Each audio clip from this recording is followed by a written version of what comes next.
یہ کہانی بغداد کے ایک بازار سے شروع ہوتی ہے جہاں ایک لڑکا جس کا نام علی ہے وہ اپنی دکان میں کام کرتا ہے جہاں وہ فوج کے لیے ہتھیار بناتا ہے۔ علی کی طاقت اس کے کام سے زیادہ مشہور تھی۔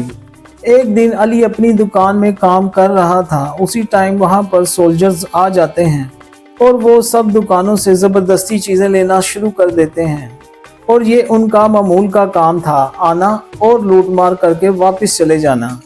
ایک سولجر علی کے پاس آتا ہے اور علی کو اپنی تلوار دکھاتے ہوئے کہتا ہے اس کی دھار تیز کر دو ابھی کے ابھی۔ علی اس کو کہتا ہے میں یہ کام مکمل کر لوں پھر آپ کی تلوار ٹھیک کر دوں گا۔ سولجر اس بات پر علی کو برا بھلا کہنا شروع ہو جاتا ہے، ان دونوں میں سخت کلامی ہو جاتی ہے۔ سولجر اپنے ساتھیوں کو بلا لیتا ہے اور کہتا ہے اس نے میری بات نہیں مانی، اس کو گرفتار کر لو، یہ باغیوں کا ساتھی ہے اور ملک دشمن ہے۔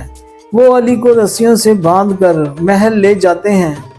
سارا بازار علی کو اس حالت میں دیکھ کر دکھی ہو جاتا ہے کیونکہ علی ایک بہت اچھا اور نیک انسان ہے۔ علی کو بادشاہ کے دربار میں لایا جاتا ہے، سب علی کو دیکھ رہے ہوتے ہیں کہ اتنا جوان لڑکا کس جرم میں لایا گیا ہے، ضرور اس نے کوئی بہت ہی برا جرم کیا ہوگا، لیکن حقیقت کا علم کسی کو بھی نہیں ہوتا۔ بادشاہ علی سے پوچھتا ہے کون ہو تم؟ علی بادشاہ کو اپنے متعلق بتاتا ہے کہ میں لوہار ہوں اور یہیں کا رہنے والا ہوں۔ بادشاہ علی سے کہتا ہے بہت بہادر ہو، سینہ تان کر بات کر رہے ہو، خود کو بہت طاقتور سمجھتے ہو۔ بادشاہ اپنے سولجرز کو بلاتا ہے اور پوچھتا ہے کس جرم میں پکڑا ہے اس کو۔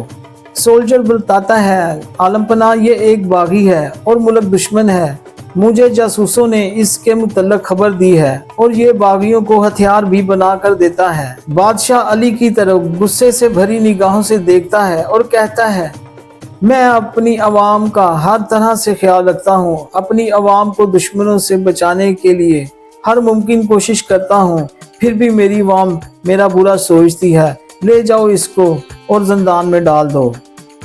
بادشاہ کے حکم پر علی کو ایک بہت ہی چھوٹی اور بدبودار جگہ پر رکھا جاتا ہے۔ یہ جگہ ایسے مجرموں کے لیے ہوتی ہے جو بہت ہی خطرناک اور غدار ہوں۔ علی کو وہاں بھی رسیوں سے باندھ کر رکھا جاتا ہے کیونکہ علی ایک طاقتور لڑکا ہے۔ محل کے ایک کمرے میں ایک لڑکی جو خوبصورت اور نیک ہے وہ ایک تلوار کے سامنے بیٹھی ہے اور تلوار کو چمکتا ہوا دیکھ رہی ہے اور وہ خوش بھی نظر آ رہی ہے جیسے اس کے لیے آج عید کا دن ہو۔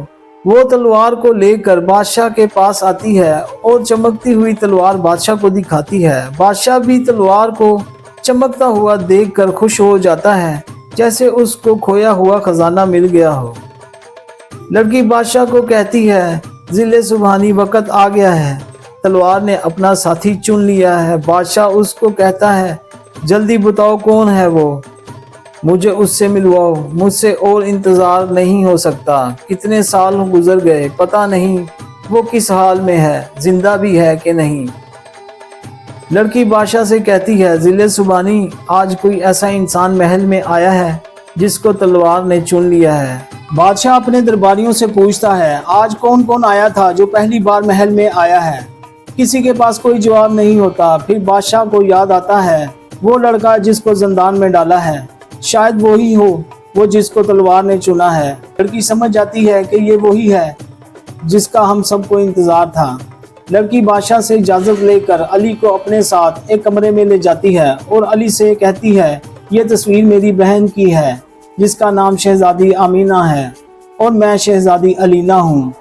اس کے بعد شہزادی علینا بادشاہ کے سامنے علی کو وہ نقشہ دکھاتی ہے جس میں وہ جگہ ہوتی ہے جہاں شہزادی آمینہ کو رکھا ہے۔ تو دوستو کیا اب علی کو ایک مشکل سفر پر جانا ہے جہاں اس نے نہ صرف اپنی طاقت اور جادوئی تلوار کو استعمال کرنا ہے بلکہ اسے اپنی منزل اور اپنی قسمت کے بارے میں بھی سوچنا ہوگا۔ شہزادی علینا کا ساتھ اس کا حوصلہ بڑھاتا ہے، لیکن ایک بڑا سوال یہ ہے کہ کیا علی اپنی منزل پر پہنچ پائے گا اور آمنہ کو آزاد کروا پائے گا؟ علی کا سفر ابھی جاری ہے دوستوں۔ نیکسٹ پارٹ کے لیے اللہ حافظ، پھر ملاقات ہوگی۔